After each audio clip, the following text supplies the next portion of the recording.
হরে কৃষ্ণ, রাধে রাধে বন্ধুরা। তো আমি দুপুরবেলা এখন আমি আজকে দুপুরবেলার ভিডিওটা। তো অন্ন প্রসাদ নিতে গেছি। তো আমি সকালবেলা যখন অফিসে যাই তখন আমি অন্নর সাথে আলুও দিয়ে দিয়েছিলাম, চাল আর আলু একসাথে। আর পরে অন্ন তুলে তুলে আলু সিদ্ধ মেখে ঘি দিয়ে খেয়ে ফেলেছি।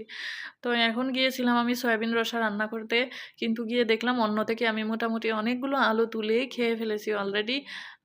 তো আর আলু নেই বেশি। এখন কি খাবো? অফিস থেকে লাঞ্চ ব্রেকে আসছি।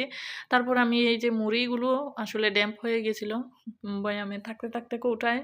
তো এই মুড়িগুলো রাইস কুকারে দিয়ে দিলাম। আমি রাইস কুকারেই রান্না করি সব রান্না, যেহেতু টুকটাক। তো আমি মুড়ি আর চানাচুর দিয়ে দিলাম। চানাচুর মুড়িগুলো ভেজে একটু তুলে নিলাম মুচমুচে করে। তারপর যে দুই পিস আলু ছিল ভাতের মধ্যে, ওই 2 পিস আলু একটু তেল দিয়ে আলুটা ভেজে নিচ্ছি। মুড়ি মাখার সাথে মেখে নিব। কারণ জানি না খাইতে পারবো কিনা, তারপরেও আমি মেখে নিচ্ছি। কারণ না হলে আলুটা নষ্ট হয়ে যাবে। রাতে আবার নতুন করে আলু সিদ্ধ করে তরকারি রান্না করব, সয়াবিন তরকারি। তো ফাইনালি আমি এখানে বসে পড়েছি।